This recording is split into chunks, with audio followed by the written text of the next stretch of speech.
안녕하세요. 암이라는 큰 병을 이겨내고 있는 40대 중반의 가정주부입니다.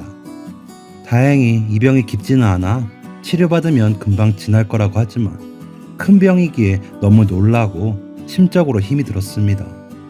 그런데 그래도 남보다는 나은 우리 가족이라고 믿었던 사람들, 지금은 보지 않는 시댁 식구들은 아무래도 남인가 봅니다. 정말 다시는 얼굴도 보고 싶지 않습니다. 마음 같아서는요. 그래도 제 성격상 가만히 있지는 못하고 갚아주며 살았다고 생각했는데 지금도 분이 안 풀리긴 하네요. 그래도 저희 엄마가 호되게 뭐라고 해주셔서 좀 든든하면서도 죄송하더라고요. 한 6개월 전 이상하게 피곤함이 심해지고 숨쉬기도 힘들고 목 부근에 이물감이 커지더라고요. 목도 자주 쉬는 게 아무래도 이상하다 싶어 때마침 나온 건강검진도 있고 해서 겸사겸사 검사를 받았습니다. 목 부위가 좀 부어 갑상선 검사 항목을 추가했죠. 그래도 그냥 과로한 것이겠거니 하며 별 생각 없이 지나고 있었습니다.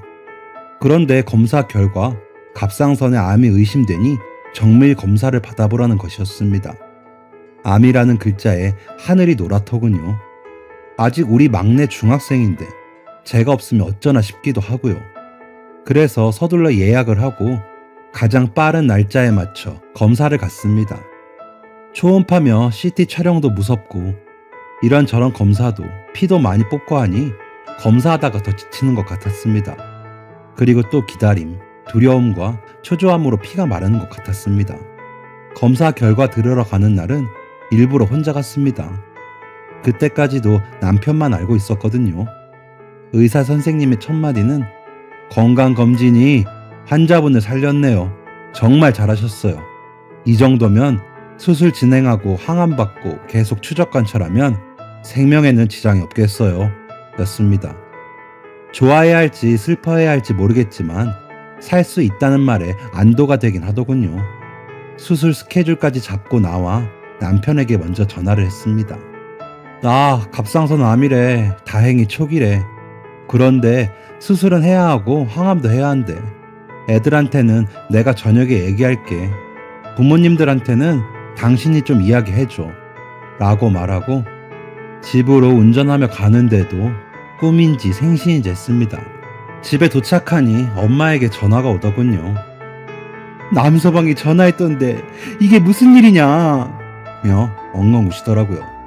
그래서 엄마 괜찮아. 수술하고 치료받으면 다 낫는데 수술 날짜도 잡고 왔어. 걱정 마. 완전 초기라서 수술도 잘 될 거래. 그동안 내가 좀 무리했나 봐. 라며 최대한 덤덤히 말았는데도 눈물이 투두둑 떨어지더라고요. 그래도 엄마를 진정시켜드리고 싶어 겨우 억누르며 엄마, 사람이 어떻게 살면서 안 아파? 기계도 고장나고 고치면서 쓰는데 의사 선생님이 다행이래. 의사 선생님이 그렇게 이야기하는 거 봤어? 다 최악의 상황 이야기하지. 나 진짜 괜찮아. 그러니까 걱정 말고 있어요. 내가 또 전화할게. 하고 전화를 끊었습니다. 눈물을 닦으며 진정하고 있는데 시어머니에게 전화가 오더군요. 그래서 받았더니 예, 갑상선 암이라고? 아이고 이게 무슨 일이라니. 우리 집안에 암 환자는 없는데. 그래, 수술비나 이런 건 어떻게 하니?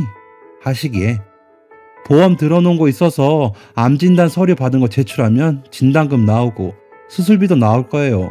걱정 안 하셔도 돼요. 라고 했습니다. 그러자 그래? 그거 참 잘했다. 원래 아플 때 돈 걱정부터 드는 거야. 애들 밥이랑 아범 밥이랑 이런 건 어쩌니? 아휴, 다들 너무 힘들겠어. 그러게 좀 조심 좀 하지. 어쩌다 그런 몹쓸 병에 걸려? 하시기에 어머니, 저 이제 막 진단받고 나왔어요. 그렇게 제 걱정보다 돈 걱정, 애들 걱정, 아범 걱정 하시려거든 전화 끊겠습니다. 저는 지금 제 몸이 더 걱정이라서요. 라고 했죠. 아이고 그래, 아주 좋은 핑계 생겼다. 여자가 아프게 됐으면 집안 걱정부터 하는 게 먼저지. 너는 너밖에 생각이 안 드니? 라고 끝까지 부활을 지르더군요. 그래서 어머니 끊는 게 좋겠어요. 나중에 아범더러 연락드리라고 할게요. 라며 끊어버렸습니다. 아무리 며느리는 남이라지만 정말 남보다도 못한 시어머니의 말들이 그날따라 너무 아프고 쓰리더라고요.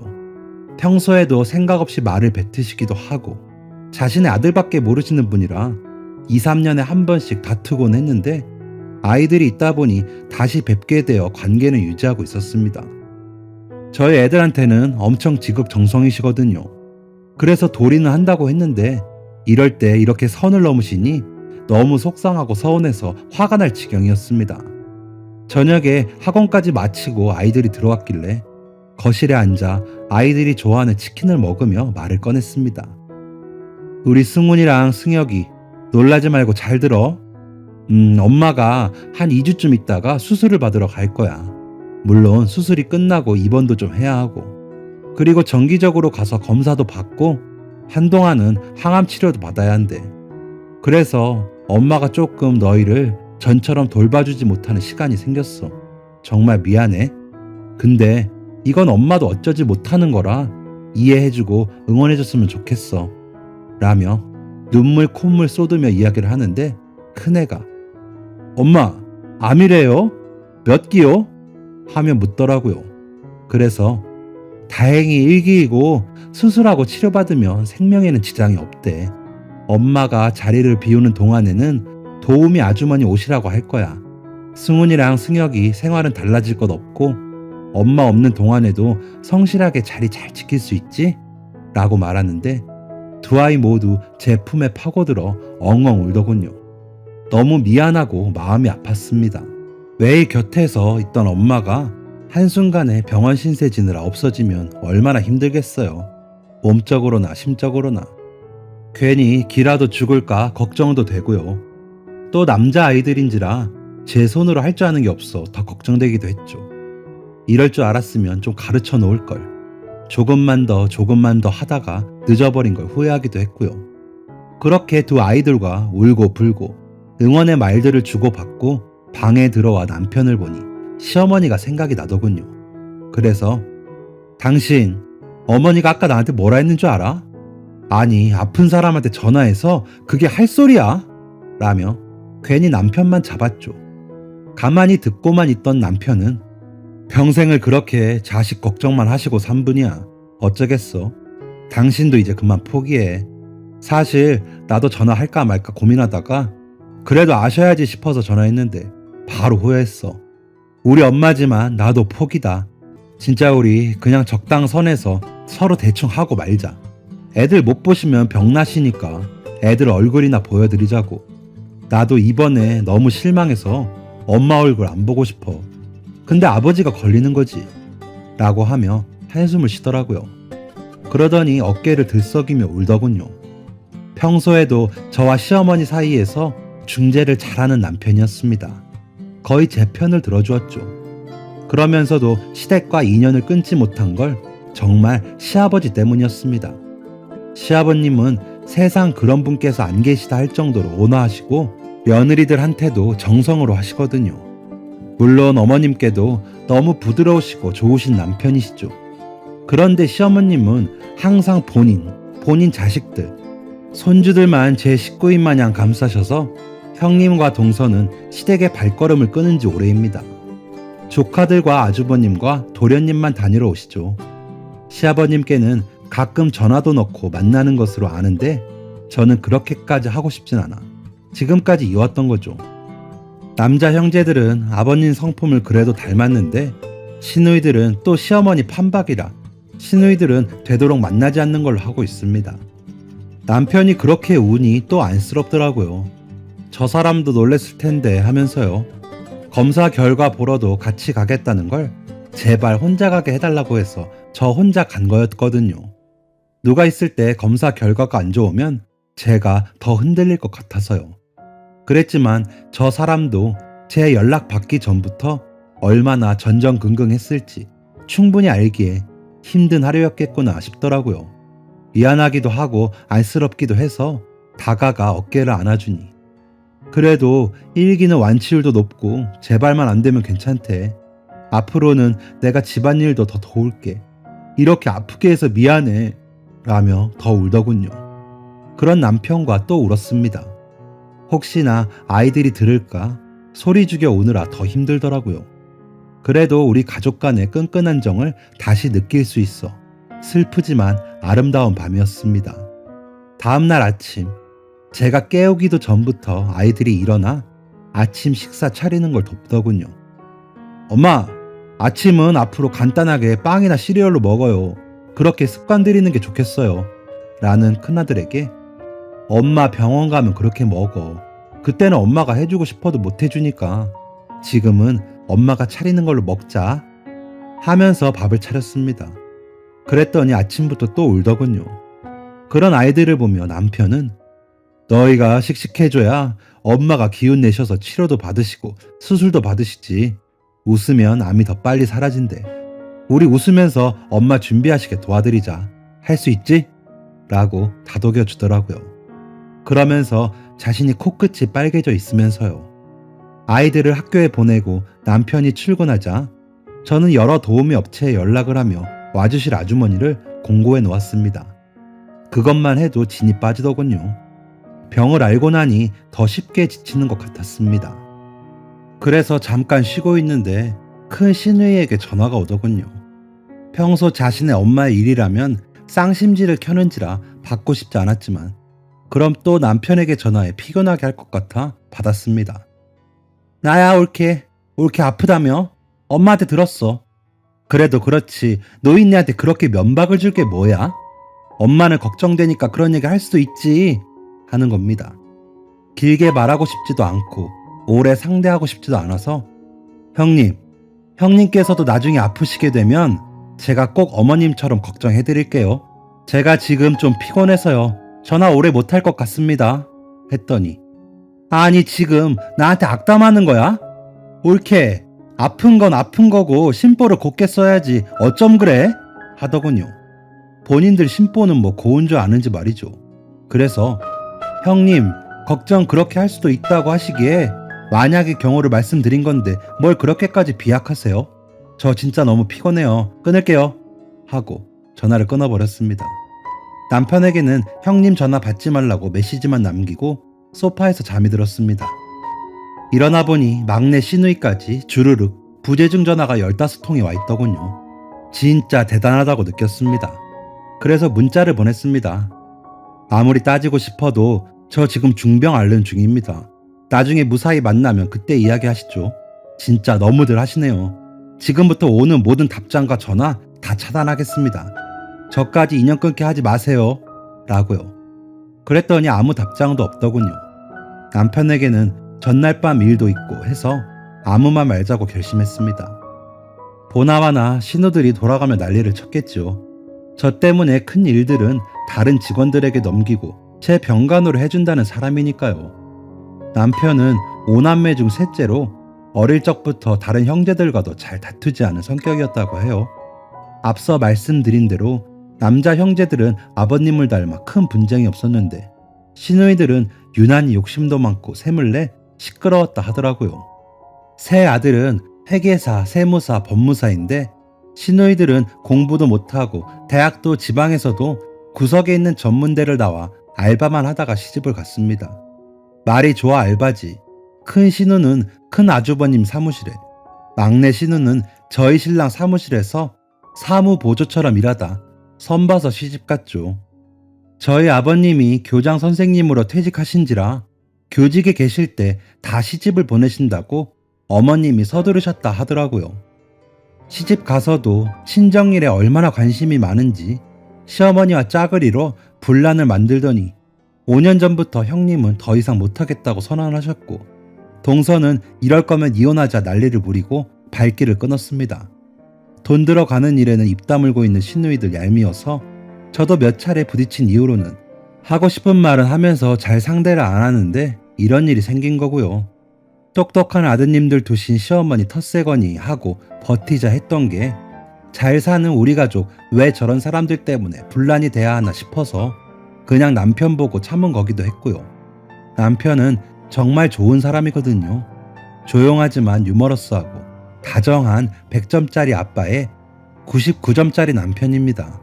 1점은 시댁 때문에 뺐고요. 더 빼고 싶지만 너무 좋은 사람이라. 저희 남편은 한 3년 전 세무사 사무실을 따로 개업을 하고 이제야 자리를 잡는다 싶었는데 제가 몸이 안 좋아지니 미안한 마음이 들기도 했습니다. 저는 둘째 태어날 때까지는 맞벌이 하다가 둘째 낳으면서 전업주부가 되었습니다. 그 전까지는 그냥 회사 다녔지만 일 욕심이 많아서인지 집에만 있는 게 힘들더라고요.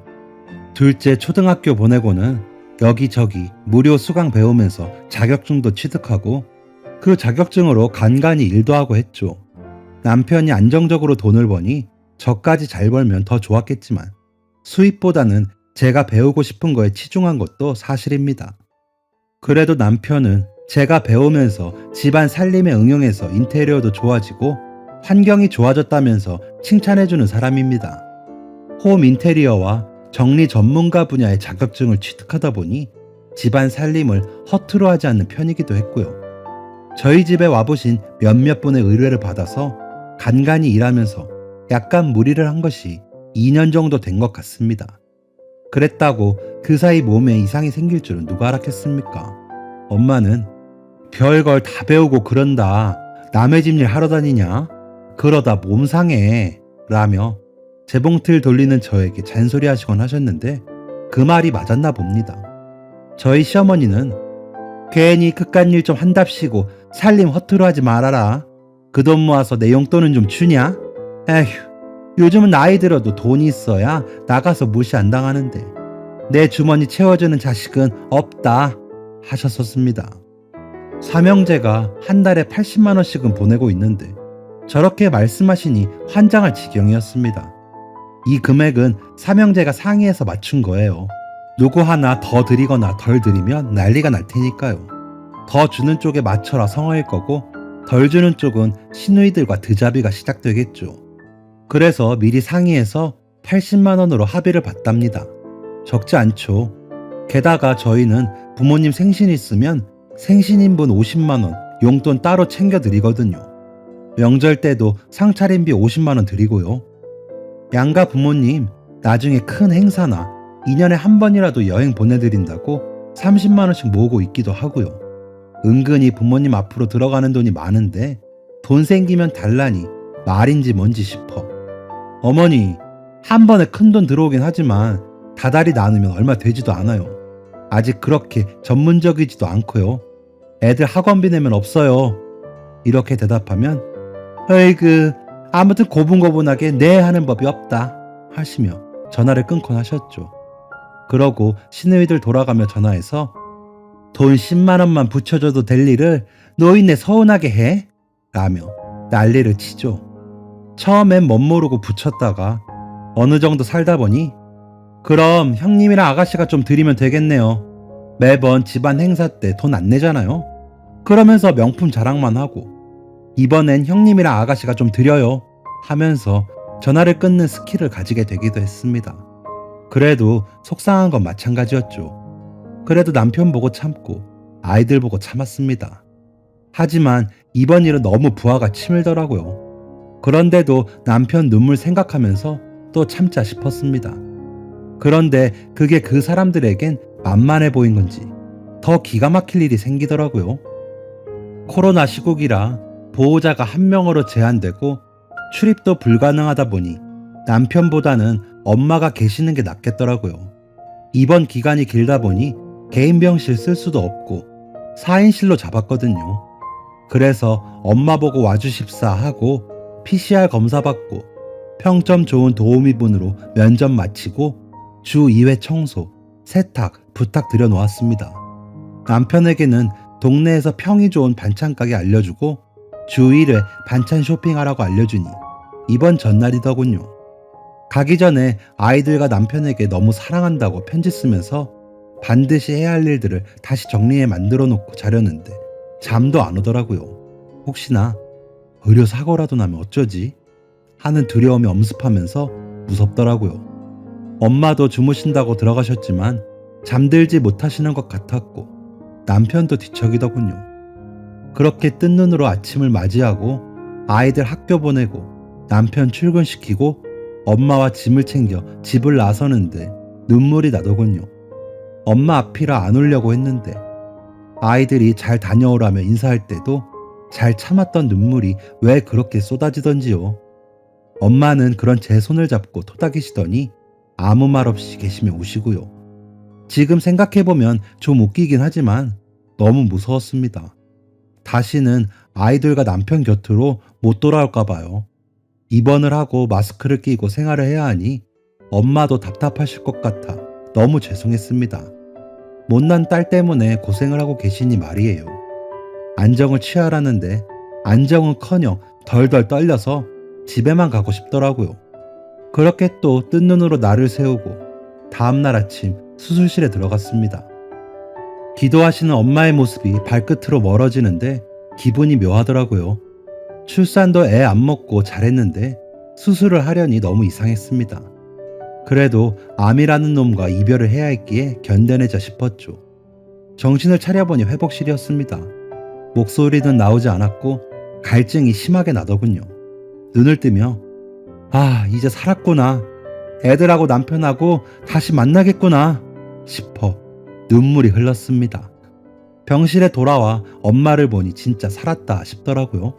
엄마는 의사 선생님이 부위가 너무 좋아서 수술이 깔끔하게 잘 됐다고 이제 치료만 잘 받으면 된다더라. 얼른 낫자. 얼른. 됐어 하시면서 우시더라고요. 마취가 풀릴 때는 정말 아프더군요. 그래도 살았다는 안도감에 견딜 수 있겠더라고요. 항암 치료도 한 3회만 받으면 될 것 같다고 하시고 실밥 풀면 태어날 수 있다는 이야기에 하늘을 날 것 같았습니다. 물론 그때는 주먹만큼 먹어야 하는 약도 몰랐고 항암 치료가 그렇게 힘든 줄 몰랐으니 그랬던 것 같습니다. 어쨌든 저는 우리 가족이 있는 집으로 돌아왔습니다. 간병인을 부르겠다는 제게 자신이 조금 더 하고 싶다고 하시는 엄마의 고집은 좋은 핑곗거리였죠. 그래서 엄마께서 조금 더 계시기로 하고 도우미 분은 계속 나오시라고 했습니다. 엄마에게 그런 집안일까지 시키고 싶지 않아서요. 아이들은 할머니 밥 먹으니 좋아하더라고요. 아직은 아픈 제가 익숙하지 않아 조심하다가도 티 없이 지내는 아이들의 모습에 기운이 더 났습니다. 남편은 한동안은 자신이 오전 근무만 하기로 했다며 일찍 들어왔고요. 너무 감사한 일이었죠. 아픈 제가 이렇게나 도움을 받을 수 있으니 말입니다. 그런데 이 평화는 얼마 못 갔습니다. 태어나고 한 일주일 뒤쯤 남편이 출근하고 얼마 안 있다 시누이 둘과 시어머니가 오셨더군요. 저희 엄마는 사부인이 오셨으니 허둥지둥 과일 깎고 차 내시느라 정신없으신데 너 안 그래도 살 좀 빼면 좀 낫겠다 싶더니 얼굴 좋다 하시며 입을 떼신 시어머니는 브레이크가 없는 기관차처럼 망언을 쏟아내시더군요. 아프다고 누워만 있다간 그대로 죽는다. 원래 살면서 암 한 번씩은 겪는 거 아니냐. 큰 암 아니니 엄살은 부리지 말아라 등등 아주 신나게 떠드시더군요. 시누이 둘은 맞장구를 쳐가며 떠들고요. 점점 엄마와 저의 표정이 안 좋았는지 막내 시누이가 아픈 사람 좀 웃으라고 한 얘기에 기분 나쁜 건 아니죠?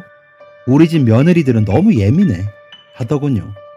더 이상은 못 들어주겠다 싶어 어머니 제가 아직은 이렇게 있기가 힘들어요. 큰일 없으시면 일어나세요 했더니 큰 시누이가 아니 밥때 다 되어가는데 그냥 일어나라고? 너무 야박한 거 아니니? 하기에 형님 지금 제가 밥을 못 차리잖아요. 설마 저희 엄마한테 상 받고 싶으세요? 전 그렇게는 못하니까 그만 가세요 했죠. 그랬더니 어머님이 하여간 야박하기는 어차피 너 한술 뜰 거 아니냐. 사부인 괜찮죠? 하시기에 아니요 제가 안 괜찮고 제가 지금 힘드니까 가시라고요. 병문안 오신 거예요? 밥 얻어 드시러 오신 거예요? 라며 화를 냈습니다. 그러자 엄마는 엄마가 얼른 차리지 뭐 하시기에 엄마 그럴 거면 집에 가. 나 때문에 고생하는 것도 내가 마음이 안 좋은데 그런 것까지 안 해도 돼 하며 엄마에게도 화를 냈습니다. 그러자 큰 시누이는 그래 간다 가 옳게 그래도 이러는 거 아니야. 사람이 왔으면 식사 대접은 해야지 하기에 문병 오시면서 그렇게 빈손으로 오신 분들이 하실 이야기는 아닌 것 같네요. 가세요 라며 돌아서는데 시어머님이 마지막 폭탄을 던졌습니다. 그래 간다. 근데 그 암 진단금이 꽤 된다며? 너 몸 좀 나아지면 나랑 백화점 좀 가자. 내가 봐둔 밍크가 하나 있는데 그거 하나 해줘라 하더군요. 제가 제대로 들은 게 맞나 싶어 멍하니 있는데 저희 엄마가 사부인, 그게 무슨 말씀이세요? 암 진단금이 뭐 어쩌고요? 밍크? 지금 진심이세요? 라며 소리를 치시더군요. 놀라서 있는데 남편이 들어오며 어머니 가세요. 여길 왜 오셨어요? 그게 무슨 말이에요? 누나랑 막내 얼른 어머니 모시고 가. 이게 무슨 추잡한 짓이야? 하며 화를 냈습니다. 큰 소리에 방에서 원격 수업을 받던 아이들도 나와 보더군요. 놀란 눈을 한 아이들이 눈물이 그렁그렁 맺혀서는 할머니, 저희 엄마보다 옷이 중요해요? 하자 그제서야 시어머니께서는 허둥지둥 나가시더군요. 남편의 등장에 놀랐는지 시누이들도 시어머니와 얼른 나가고 나서 아이들에게 별일 아니야, 들어가서 마저 수업받고 나와 하고는 돌아서는데 눈물이 나더군요. 저희 엄마는 화가 날 대로 나셔서 남서방, 내가 지금 들은 얘기가 뭔가? 사돈이 그런 말씀을 하실 줄 몰랐네. 내 새끼 목숨값으로 뭐? 밍크? 내가 기도 안 차서 라며 남편을 추궁하고 계셨습니다. 엄마, 남서방이 무슨 죄야? 남서방도 불쌍하지. 당신 오늘 왜 이렇게 일찍 왔어? 라며 남편을 살피는데 남편이 무릎을 꿇더니 어머님, 죄송합니다. 제가 너무 부족해서 이 사람도 고생시키고 어머님도 힘드시게 하네요. 저희 어머니 말씀은 새겨듣지 마셔요. 앞으로는 절대 그런 말 못하시게 제가 다신 안 보고 살겠습니다. 라며 울더군요. 그런 남편을 보니 저는 마음이 짠한데 저희 엄마는 또 안 그러셨나 봅니다. 아니, 아무리 생각이 없는 양반이셔도 그렇지 다른 건 다 그래 그럴 수 있어. 그런데 보험금이 뭐 어째? 봐둔 밍크? 이건 내가 아무리 생각해도 참을 수가 없어. 자네 앞장서게.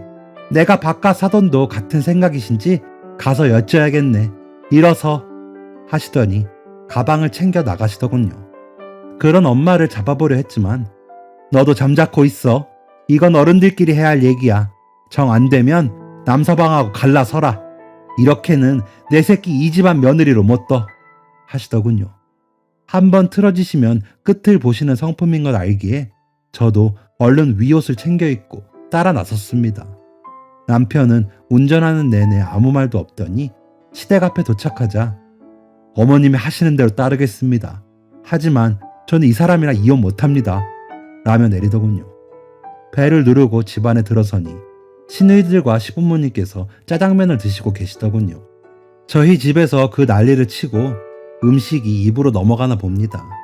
저희 엄마를 보신 아버님께서는 아이고 사부인 여긴 무슨 일로 하시는데 저희 엄마가 바깥 사돈께 제가 여쭙고 싶은 게 있어서 왔습니다. 실례 좀 하겠습니다. 하며 소파에 앉으시더라고요. 저와 저희 남편은 엄마 곁으로 내려앉았습니다. 그러자 시어머니는 아휴 알았어요. 내가 실언했어요. 사돈 미안해요. 하시는데 시아버님이 당신 조용히 하고 있어. 사부인 얘기 다 하시거든. 당신 얘기 들을 테니까 하시더니 사부인 무슨 일로 이렇게 노여워서 여기까지 오셨어요? 라며 저희 엄마에게 물으시더군요. 사돈, 저는 사돈의 성품을 믿고 저희 아이를 이 집 식구로 시집 보냈습니다. 부족한 부분이 많아도 예뻐해 주시며 보드 담아 주신다고 생각했습니다. 그래서 저 역시도 남서방 대학에 귀하게 여겼고요. 그런데 오늘 제가 아주 희한한 모습과 말을 듣고 울분이 치밀어서 참지 못하고 이렇게 왔습니다. 아니, 아무리 며느리가 안 예쁘셔도 그렇지 아픈 아이 암 보험금으로 밍크를 사달라니요. 그것도 아직 조리 중인 아이한테요. 시누이들까지 같이 빈손으로 와서 한뜻으로 식사 대접이나 바라고 아이 아픈 것은 안중에도 없이 막말하셔서 다 그럴 수 있다고 생각하고 참았습니다. 하지만 보험금으로 쇼핑이요? 이게 무슨 경우인지 바깥 사돈께 여쭙고 따져보고 같은 생각이시라면 저 우리 아이 더 이상 이 집안 식구로 못 둘 것 같습니다. 라고 이야기하시며 눈물을 흘리시더군요. 저도 덩달아 속상한 마음에 눈물을 짓자니 남편이 저는 이 사람 없으면 못 살아요. 아버지, 죄송하지만 저는 이제 집과 인연을 끊겠습니다. 라고 하면서 울더군요. 그러자 큰 시누이가 아무리 그래도 이게 무슨 말이야. 아주 마누라 치마폭에 쌓여서 야, 엄마 밍크 하나 해드리는 게 그렇게 싫어? 오죽했으면 보험금 들먹이면 사달라고 했을까? 말 들은 김에 하나 해주면 되지. 라고 하자 시아버님께서 시누이 따귀를 때리시더군요. 그러시더니 너 입 다물지 못해? 어디서 뚫린 입이라고 함부로 짓거리는 거야? 아이고 사부인, 저희 안사람과 여식들이 결례를 범했나 봅니다. 사람이 욕심은 많아도 나쁘진 않다고 생각했는데 아니었나 봅니다. 제가 아이들 교육도 잘 못 시키고 안사람 단속도 못했습니다. 죄송합니다. 라고 하시더니 엎드려 절을 하시더군요. 아버님의 그런 강경하신 모습을 모두들 처음 본 터라 놀라서 있다가 절을 하시는 모습에 더 놀라 아버님을 일으켜 세우려 하자 사부인, 제가 면목이 없어 고개를 못 들겠습니다. 제발 용서치 마시고 저희 부족한 아들 잘 가르쳐 주세요. 며느리에게 면목이 없습니다. 원통하기 짝이 없지만 얼른 아이들 데리고 가주세요.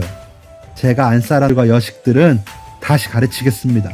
죄송합니다 사부인 하시는데 계속 시댁에 있을 수 없어 엄마를 모시고 얼른 나왔습니다. 남편은 저와 엄마를 집 앞에 데려다 주더니 아무래도 아버지 때문에 가보고 올게요. 이번만 가고 다신 안 가겠습니다. 라며 시댁으로 가더군요. 엄마와 집으로 돌아오니 아이들이 거실에서 기다리고 있었습니다. 저에게 달려와 안기면서 둘째가 엄마, 나 이제 명일동 할머니는 안 갈 거야. 형도 안 간댔어. 라며 씩씩거리더군요. 그래서 그런 건 좀 더 생각해보자. 엄마가 지금 좀 기운이 없어. 배고프지? 엄마가 밥 해줄게. 하는데 엄마가 덜아, 내 새끼들 밥은 내가 해먹을 거야. 라며 주방으로 가셨습니다. 엄마의 뒷모습에 눈물이 나더군요. 그래서 괜히 아들들만 꼭 안아주었습니다. 저녁이 돼서야 집으로 돌아온 남편은 많이 울었는지 눈이 많이 부어 있었습니다. 목도 잔뜩 쉬어서는 어머님 죄송합니다. 이제는 진짜 다시는 이런 일 없을 겁니다. 약속을 받고 왔어요. 정말 죄송합니다. 하면서 울더군요. 그런 남편을 제가 가서 안아주었습니다. 효자인 남편이 마음이 얼마나 아플지 느껴졌거든요. 엄마는 그런 남편을 보시더니 그래도 어떻게 부모 자식 간의 연을 끊겠나. 바깥 사돈 께 충분히 사과 받았고 단돌이 해주신다고 했으니 그걸로 됐네. 자네도 속상할 텐데 내가 아깐 심했어. 미안하네. 하시더라고요. 그러자 남편이 감사합니다 하면서 침실로 들어가더군요. 아이들과 엄마께 들어가겠다고 하고는 남편을 따라 들어왔습니다. 남편은 절 보더니 미안해. 엄마랑 누나랑 막내는 끝까지 잘못을 몰라. 그냥 찾아오지도 가지도 말고 살자고 하고 왔어. 몇 시간을 이야기해도 끝이 없더라. 그런 사람들 상대하게 해서 미안해. 아버지 생각하면 마음이 아픈데 그래도 안 보고 사는 수밖에 없을 것 같아. 이제 신경 쓰지 말고 전화도 다 차단해. 어머님, 아버님 이제 우리고 모시고 살 거라고 했어. 집에는 못 오실 거야. 당신 아픈데 이런 일 겪게 해서 미안해. 라며 울먹거리며 말하는 남편의 모습에 마음이 아팠습니다. 그래서 안아주었더니 우리 부모님들 여행 보내드리려고 모으던 거 있잖아. 이번에 다 털어서 어머님이랑 아버님 제주도 보내드리자. 풀코스로 호텔 좋은 데로 해서. 그리고 내가 이번에 좀 목돈이 들어올 게 있는데 그걸로 아버님 어머님 차 바꿔드리자. 그 차 오래 타셨잖아. 내가 그렇게라도 해야지 마음이 좀 편해질 것 같아. 당신 병간도 이렇게 해주시는데 라며 씻으러 갔습니다. 끝없이 요구만 하던 시어머니와 시누이들을 생각하니 쌤통이다 싶으면서도 힘들어할 남편 생각에 마음이 무거웠습니다. 그 후로 정말 시어머니와 시누이는 일절 연락 없더라고요. 시아버님만 미안하다며 연락하셨습니다. 아버님이 무슨 죄인진 모르겠지만 말이죠. 형님과 동서 말에 의하면 아버님께서 굉장히 무서우신 부분이 있으시다고 하더라고요. 형님과 동서 문제 터졌을 때도 시누이들한테 엄청 무섭게 하셨다고 하더라고요. 몸 상태 좋아지면 아버님이랑 넷이서 밖에서 만나자고 하더군요. 지금도 그렇게 뵙고 있다면서요. 저도 진작에 그럴 걸 그랬나 봅니다. 그랬으면 우리 엄마 그런 험한 꼴 보게 하는 거 아닌데 말이죠. 그래도 도리 하겠다고 했더니 호구가 됐었나 봅니다. 그 일이 있고 한 달을 더 계시던 엄마께서는 친정으로 돌아가셨습니다. 남편은 약속했던 여행부터 예약해 주더라고요.